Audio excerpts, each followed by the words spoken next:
All right, so it's 2 bolts in the front here underneath the speedometer, 1 bolt on the side there, and then you have to disconnect the key.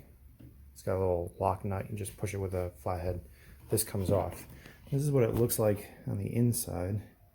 There's some wires going to the panel. I'm thinking that's not the problem. It's the wiring. So I got to trace it down in there where it goes. So because of that, next step is remove this front rack. So I started by removing, we need some light, the 10 millimeter that goes there on the other side as well. And then it's also got this hex fitting right there that attaches. You got to remove it from underneath in the wheel well. And mine has bolts that were in 4 of these. 1, 2, 3, 4. And as far as I can tell, I can just lift this out of here now.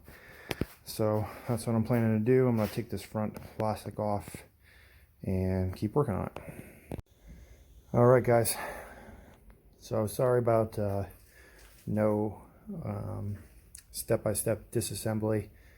I just felt motivated this morning and started getting going. So as you can see, front fender or front plastics off, front fender, front rack, all that off.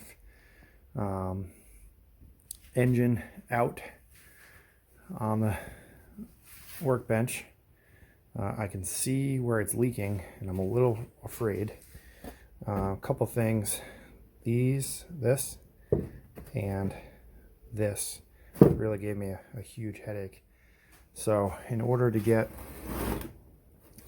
the engine out of its little area, those have to come out, but doesn't jump out at you that that's what's supposed to happen.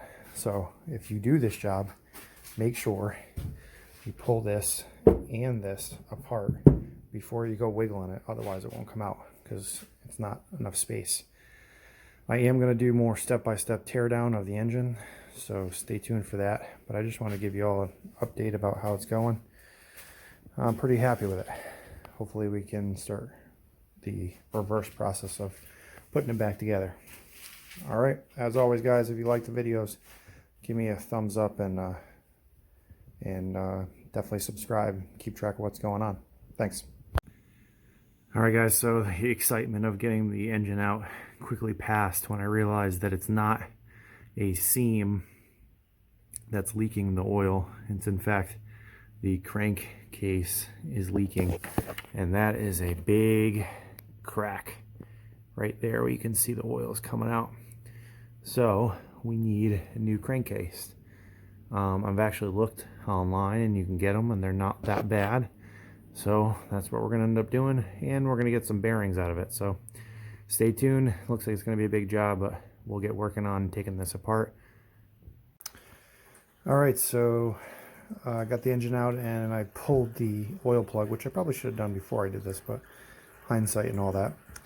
And take a look at the end of the oil plug.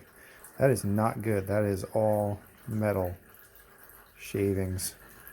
And to make matters worse, the oil is shimmering with metal as it's coming out. So clearly there's something major wrong inside of here. I bought a new replacement case, which is on its way already. I'm hoping that there's not too much wrong, but now that I saw this oil plug, I'm pretty nervous about what it's going to look like inside of here. Stay tuned. Okay guys, so I showed you the drain plug.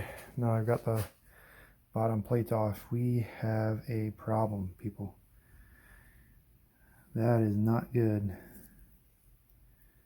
Some of it is metallic. Can't speak. Some of it is metallic. And other pieces are like clutch pieces. But check this out. That is all not good. So we got major problems. We got major problems here. Screen looks like it caught a lot of it, which thank God for that. But I'm going to start disassembling here and see what's going on, but something's shredding itself, which is never a good sign. Here's just to tilt it up. Here's another shot of that crack in the crankcase. I already got one on order, a used one coming. I'm hoping there's not too much inside this thing, but like I said, I'll keep you guys updated.